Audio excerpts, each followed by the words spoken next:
Welcome, welcome to my ex dirty secrets. I never thought I'd find myself apologizing to a man I couldn't stand, especially not on my girlfriend's behalf.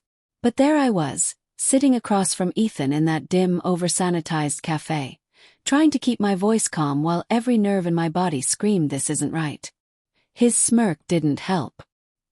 He leaned back in his chair, stirring his coffee with a deliberate, lazy rhythm. "I appreciate you reaching out, man," he said. "Shows maturity. Not every guy can admit when he's wrong." The word wrong hit me like a slap. I hadn't been wrong. A week earlier I'd walked into Mia's apartment unannounced, arms full of takeout, hoping to surprise her after her late shift, and found them sitting too close on her couch. The room smelled like wine and vanilla candles. Her laughter was that soft, unguarded kind she never used with me anymore, and Ethan's hand was on her knee, just resting there. Too familiar, too comfortable. I'd frozen takeout bag sagging in my hand. When Mia saw me, she jolted like she'd been caught in headlights, and Ethan's smirk vanished.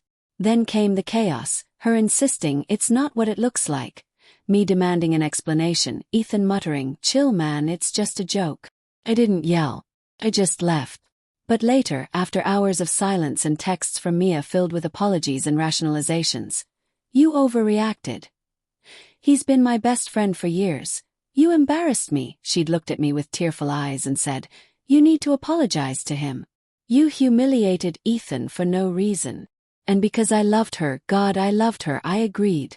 The cafe's overhead lights hummed faintly. Ethan tapped his spoon against his cup, eyes glinting like he was savoring something I didn't understand.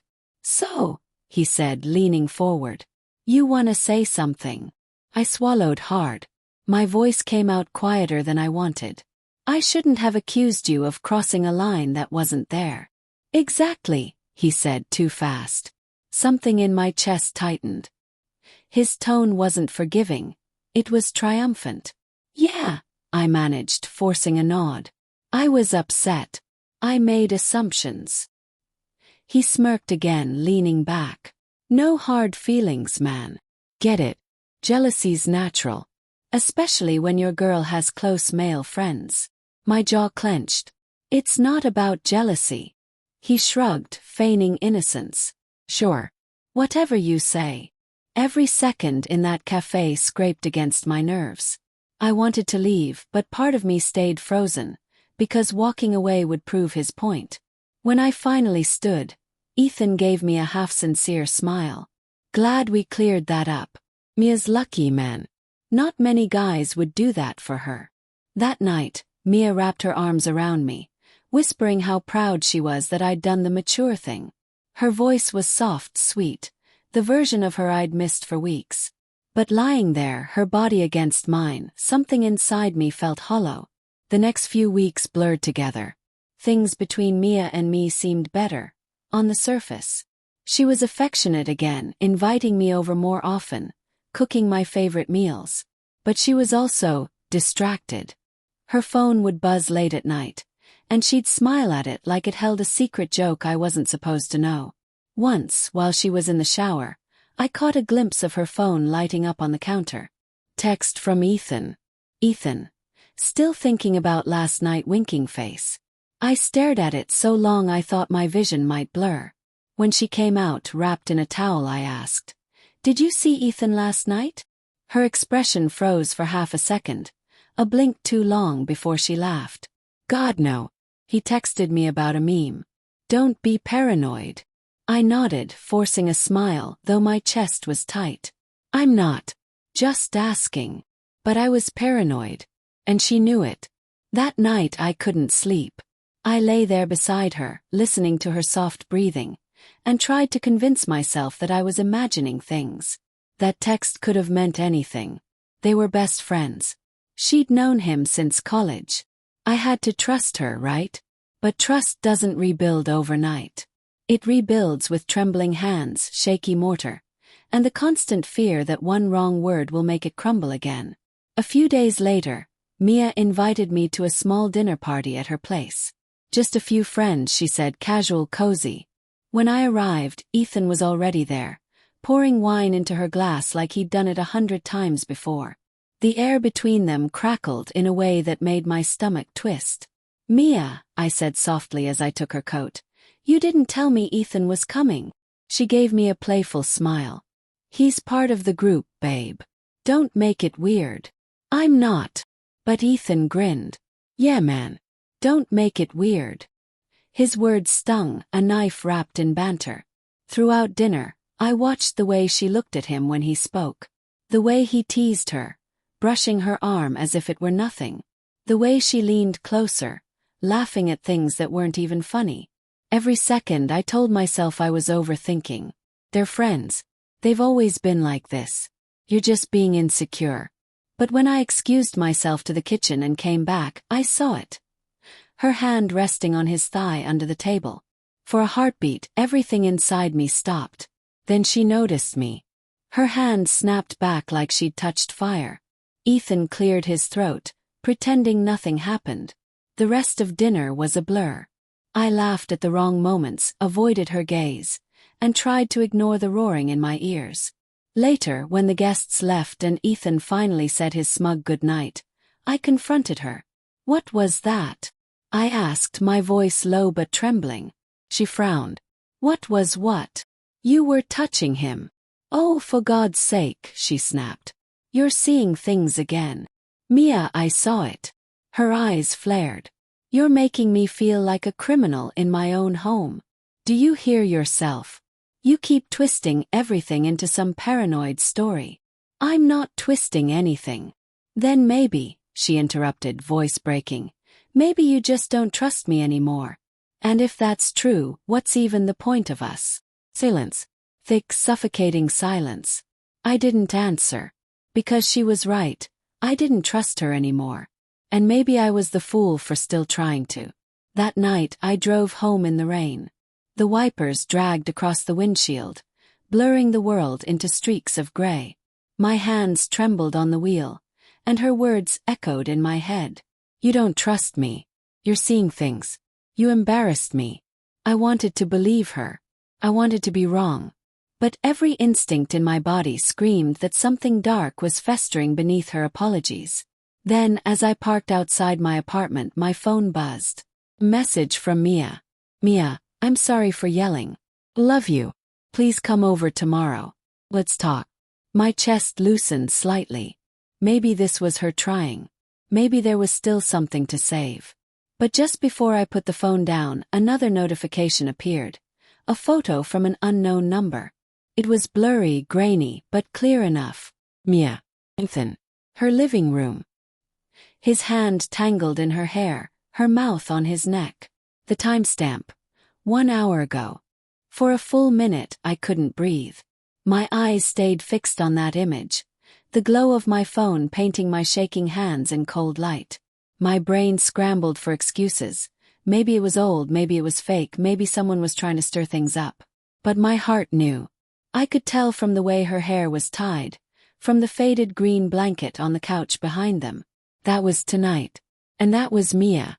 I locked the screen and set the phone on the dashboard. My reflection stared back at me in the window, pale, stunned, and hollow-eyed. A single thought clawed its way through the haze. I apologized to him. I had apologized to the man she was sleeping with. A sharp, ugly sound tore out of my throat. Half laugh, half sob. The kind of sound that doesn't belong to anyone sane. I didn't sleep that night. I sat on my couch with the phone on the table, staring at it as if it might offer a different ending if I waited long enough. At dawn, my mind was made up. I drove to Mia's apartment before she was awake. The city was still quiet, streets damp from the night's rain. My pulse was hammering, but my thoughts were eerily calm, like I'd reached the other side of something painful. When she opened the door, she looked surprised. Her hair was a mess, and she wore one of Ethan's old college shirts, the same one he'd worn at that dinner party weeks ago. The sight almost made me laugh again. "Hey," she said softly, rubbing her eyes. "You're here early." "Yeah," I said. My voice was level. Too level. "We need to talk." "Of course." She stepped aside, letting me in. The apartment smelled like stale perfume and last night's wine. A second glass sat on the counter beside the sink. Rough night? I asked, my eyes flicking to it. She hesitated. Just had a drink to calm down after our fight. He nodded. Alone? Her jaw twitched. What's that supposed to mean? I pulled out my phone and placed it on the counter.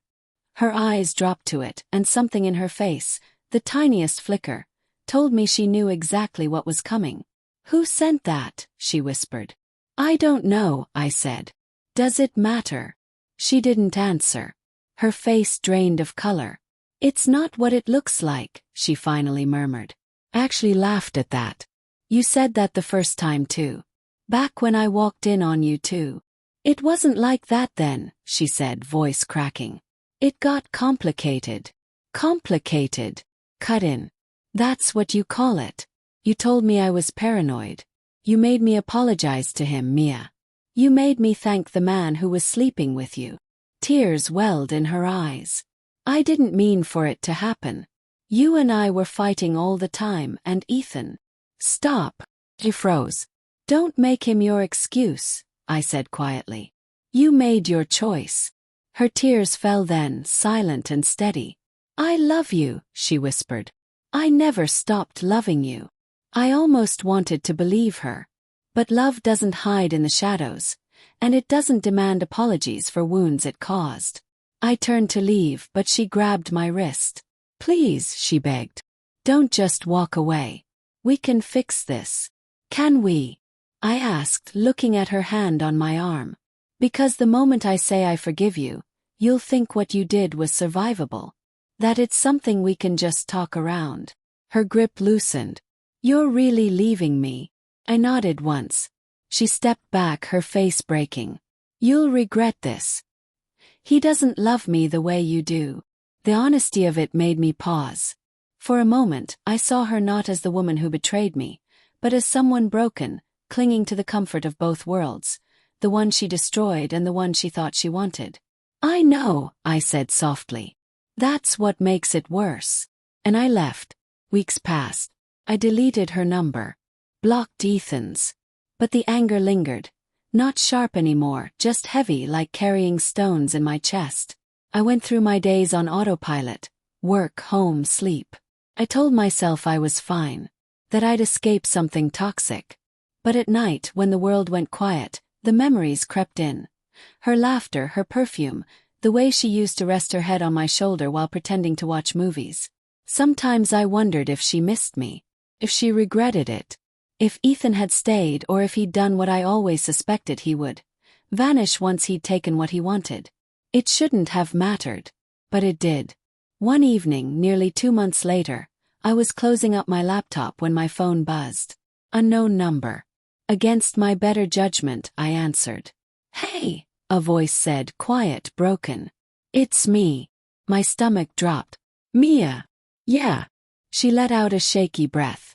I know I shouldn't call. I needed to hear your voice. I didn't reply. He left, she said after a pause. Ethan. Said he wasn't ready for anything serious. Said he felt guilty. Can you believe that? She gave a hollow laugh that twisted into a sob. Closed my eyes. Mia, don't. I'm not asking for anything, she interrupted. I wanted to say you were right. About everything. Her voice cracked again. You were the one who really loved me, and I ruined it. I should have hung up. But I didn't. There was something painfully human in her remorse. Something that pulled at the part of me that still remembered the warmth before the betrayal. I hope you find peace, I said finally. You don't hate me. I hesitated. I did. But hate keeps you tied to someone. I can't afford that anymore. She was silent for a long time. Then quietly. I'm sorry. And this time I believed her. Not because I thought she deserved forgiveness, but because I finally understood that sorry was all she had left to give. After that night, I never heard from her again. Months later, I saw her by chance at a cafe downtown. The same one where I'd once sat across from Ethan, swallowing my pride. She was alone, reading, a faint sadness in her posture. When her eyes lifted and met mine, something flickered there. Recognition, maybe even regret. He nodded. She nodded back. And that was it. No words. No explanations. Just two people who'd burned something beautiful to ash and learned how to breathe again through the smoke. Sometimes I still think about that apology. How I'd done it for love, for peace, for her. How I'd tried to be the bigger person, only to find out I'd been played as the fool. But I don't regret it anymore. Because that moment, as humiliating as it was, became the mirror I needed to finally see what our relationship truly was. One-sided, fragile, and built on my willingness to doubt myself for her comfort. And now, when I remember Ethan's smug smile or her trembling excuses, I feel nothing. No anger. No longing. Just clarity. The kind that comes when you finally stop apologizing for someone else's betrayal.